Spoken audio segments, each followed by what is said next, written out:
I'm gonna stick with like the theme. I see a lot of people asking you about the Pomodoros and how you got so much work done. You know, I do remember you saying something like you were doing 12 to 14 at 12 to 14. How did you have the energy?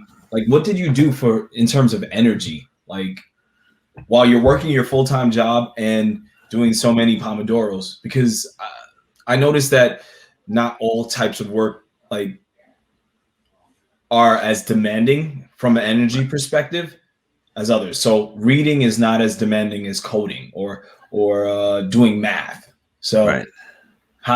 one, how did you find your energy? I mean, how did you get that energy? And two, how do you actually structure your time in terms of pomodoros Okay, so or, there's or two like things.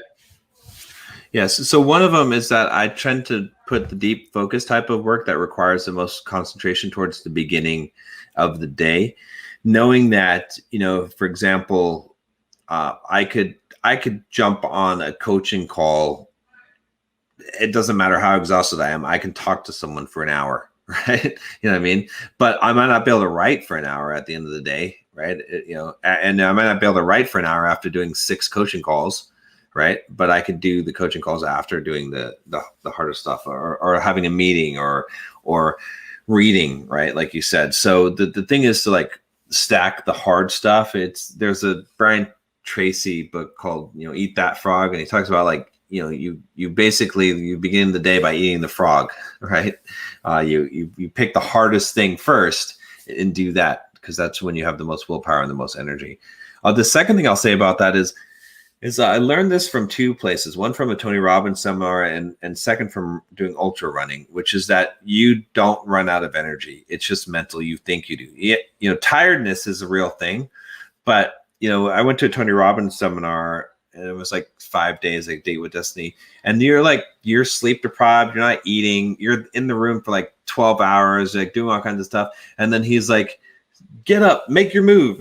Like, he's like, and all like, all of a sudden, because that you're supposed to do this, you jump on your feet and you're jumping around and whatever, even though you should be exhausted, but you always have enough energy to at least do that, right? And every time you get up out of your seat and you do it, right?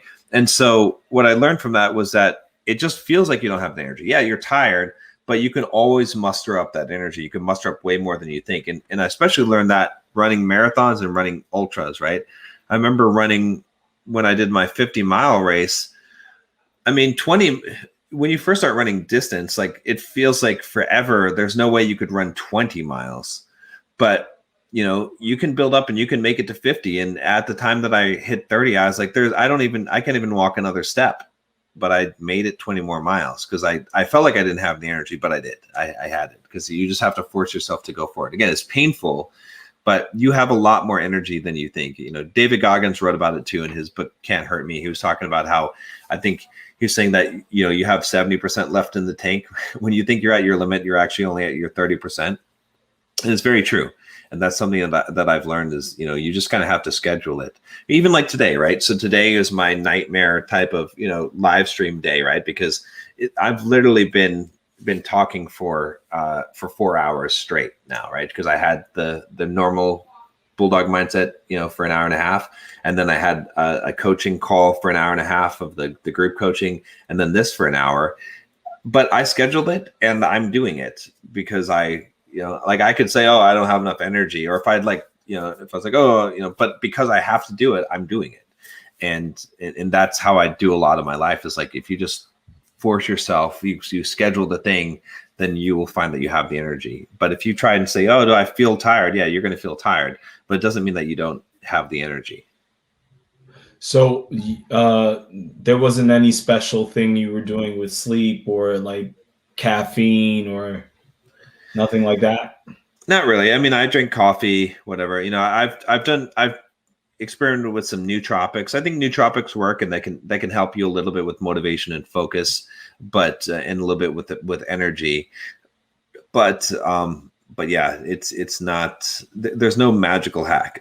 I mean, getting good sleep obviously is good, right? All those things are helpful, but even on no sleep, you can have energy. So, let's say that you're totally exhausted. and let's say you're working for 3 days straight and you're working like 18-hour days or something like that, hardly slept at all, and you're just like totally exhausted. But then, I don't know, all of a sudden your most I don't know, like some celebrity that is like your most biggest celebrity crush walks in the door.